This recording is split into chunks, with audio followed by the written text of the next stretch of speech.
Alright, I got this little Vevor 62cc 20-inch bar, Zoan clone, copied by Vevor.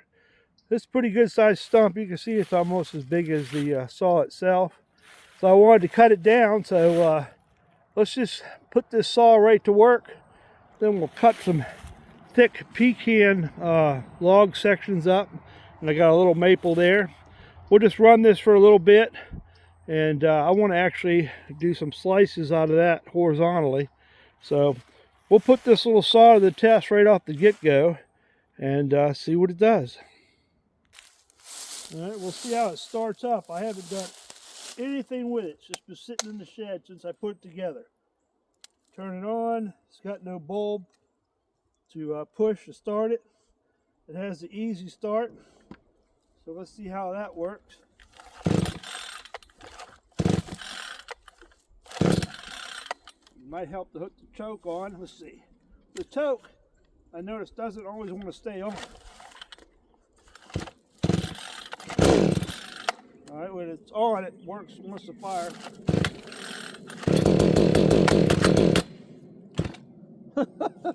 Alright.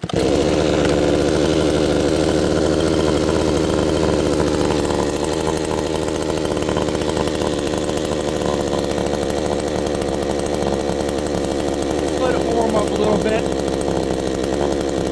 Good to let any saw warm up just a little bit.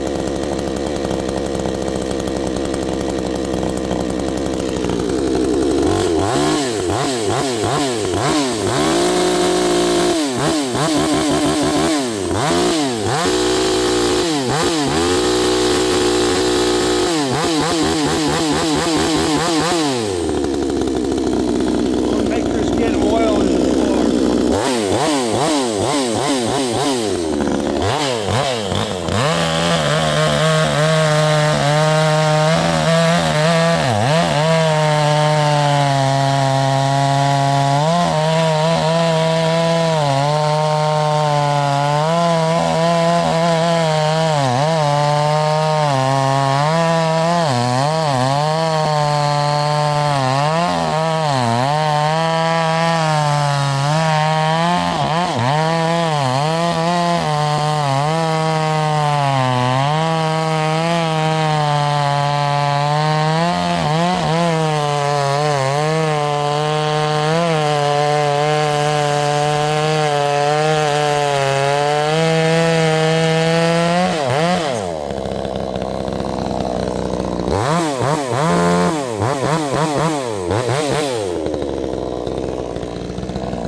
Smoking a little bit there.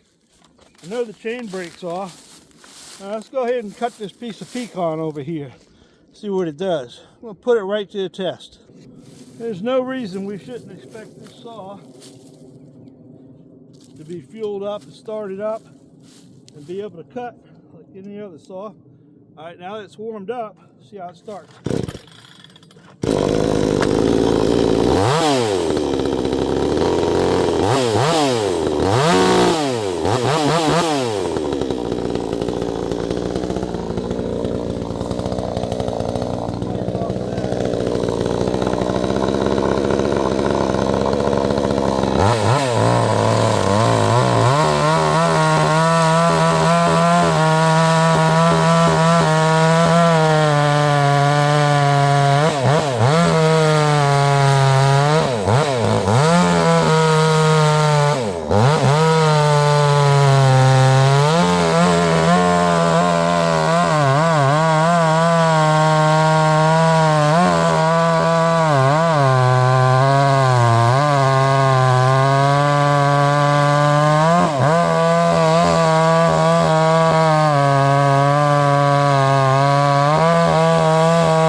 cut this.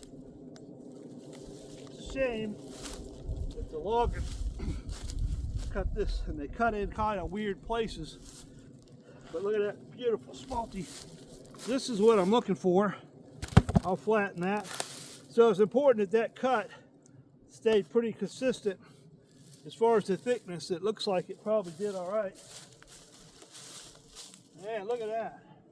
Unfortunately, let me show you over here. The people who cut this tree down, they had a hard time. They butchered a lot of stuff. They started the cuts, and then they couldn't finish because their saws were getting dull.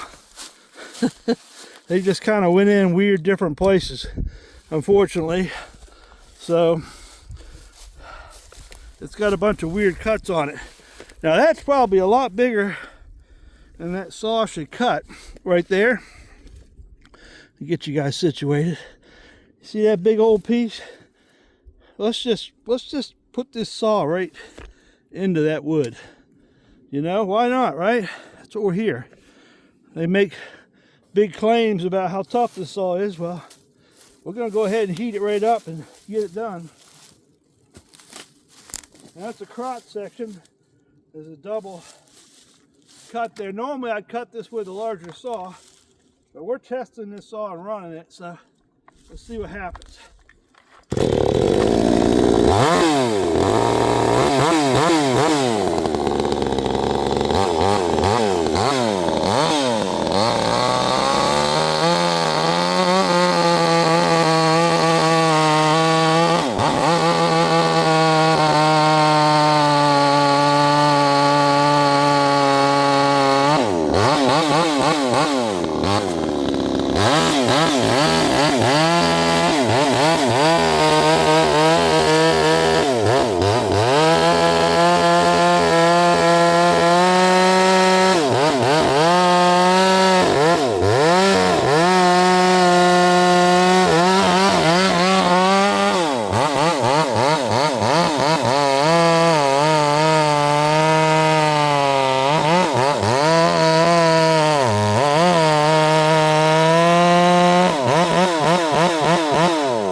We'll let it cool off here in a second.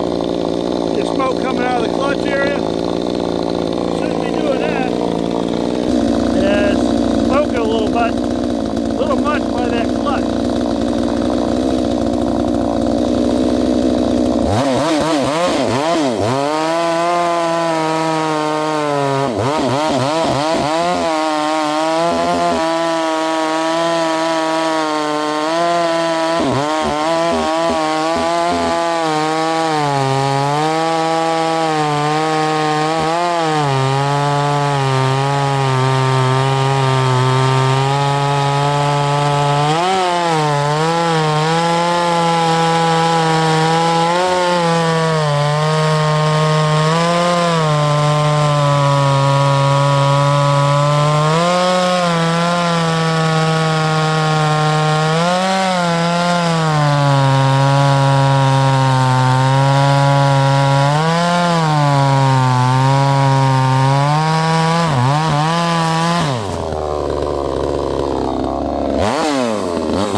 this pecan.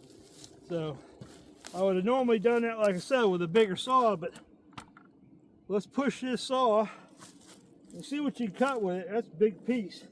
So it did an okay job of getting it pretty even. It's a little bit off, but that's why I got that I got that slab flattening machine. I wish I could have a flattening machine. So normally I would cut that with a lot larger bar so it went all the way through. But that wouldn't be testing this saw very good now, would it? Okay, you guys kind of saw me running a little hard, big old stump right off the bat. Nothing, that's part of testing it. I wanted to kind of do something that wasn't exactly the same. So my first impressions are, it's got plenty of power, that's for sure. It does not have a tank where you can see in there to see the fuel level. And then somebody had said something about the other clones being 62 cc's weren't dual ports. That is dual ports. Right there, they're on a slight angle all the way through. You see, that's how much the chain loosened up. So all in all, so far it seems to be pretty good. We'll take it out and cut some trees up with it and stuff like that and do normal stuff instead of this crazy stuff here. But I just kind of wanted to heat that saw up and run it really good for a little bit, see where its head was at and see how it runs. I don't know how much fuel's left in it because it doesn't have a gauge. I was just curious how much it went through. See if I can open it with that little bit of cutting. Well, actually, that's quite a bit of cutting when you consider it. It's got probably maybe an 1/8 of a tank left.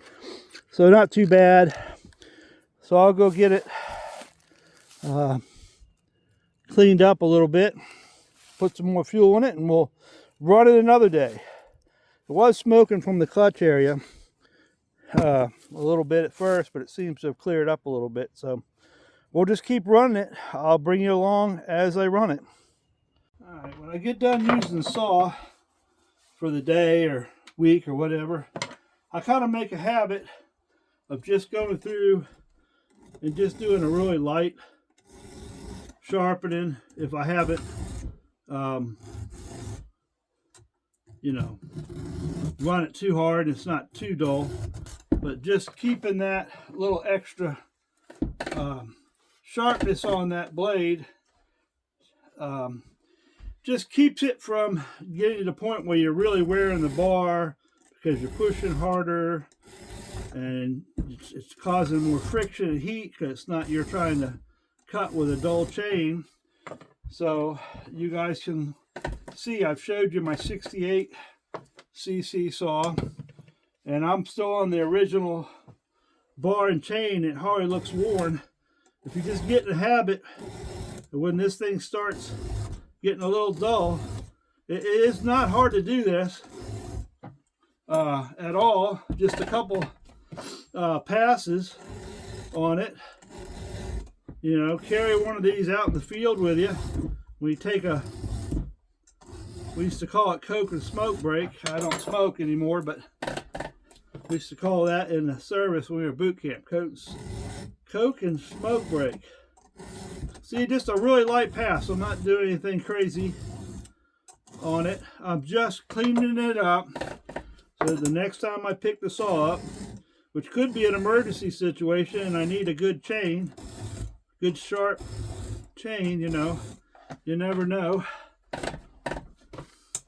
And just go through and do this before you put it away every single time.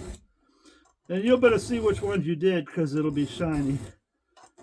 So, just a good habit to get into.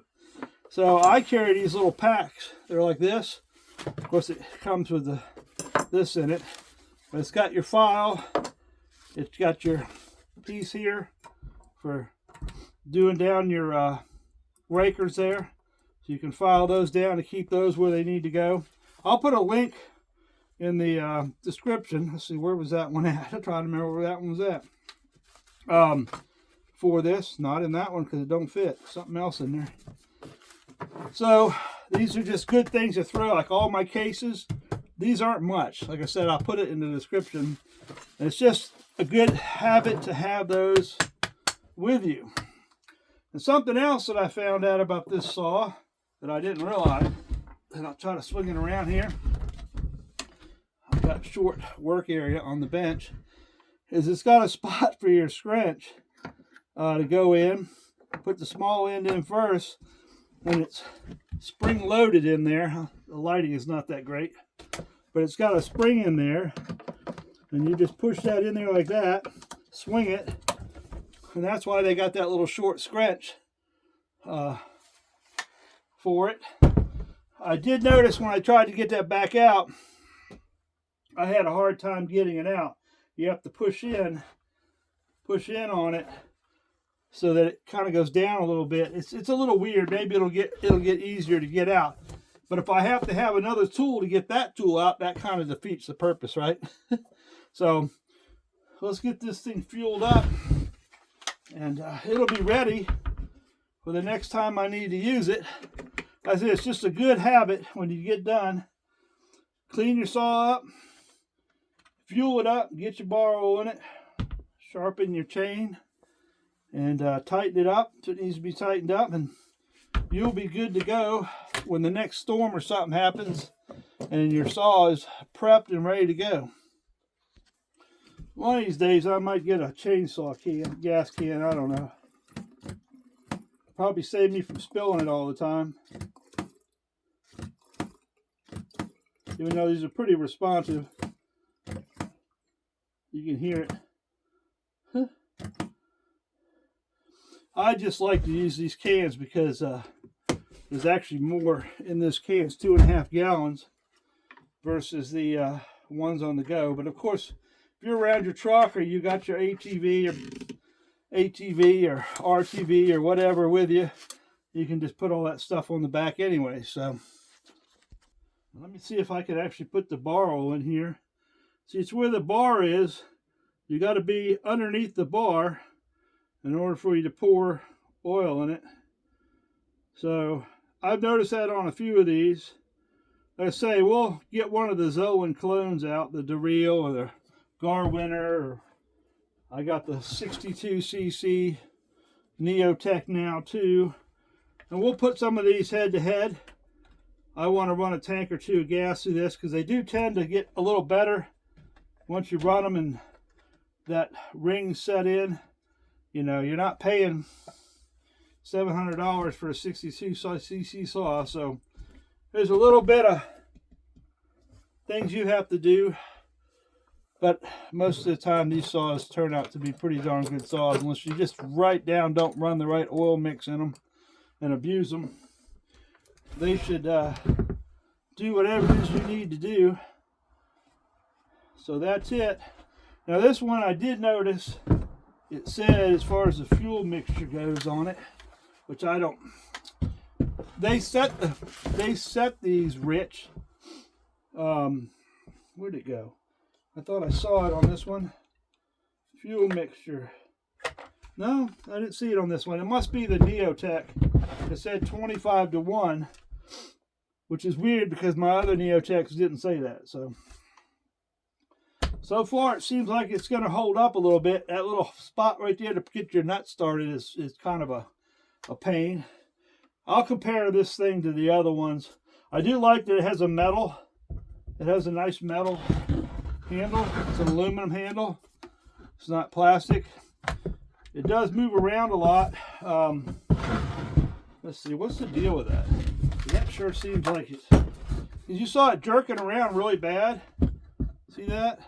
It was like jumping on me. I mean, I didn't have as much control as a saw as I normally should have. And this seems like that is really, got too many saws up here. It almost feels like it's broke in there. I might have to look at that because it's coming up and hitting there. And I don't think right off the bat, I mean, that is just really, really chintzy. That's why I got the saw, because I wanted to see, you know, look at that.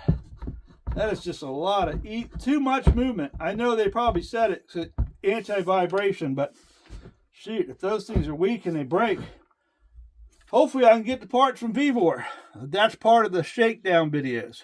I don't want to leave the video with that weird, you know, that movement. I want to compare it. I have the Neotech 62cc. Let's just, for curiosity, take a look at that one and the movement compared to this. So, oh yeah, it's a lot better. You can it's got movement like it's supposed to, but that one has a lot of movement. So those springs inside of that may not last. So we'll do a comparison of these, so you guys have a good idea if you're looking for a cheap 62cc saw, which one might be the better one, as I have plenty of stuff to cut with them. And firewood season's just started, and I will use these things for everything they're worth.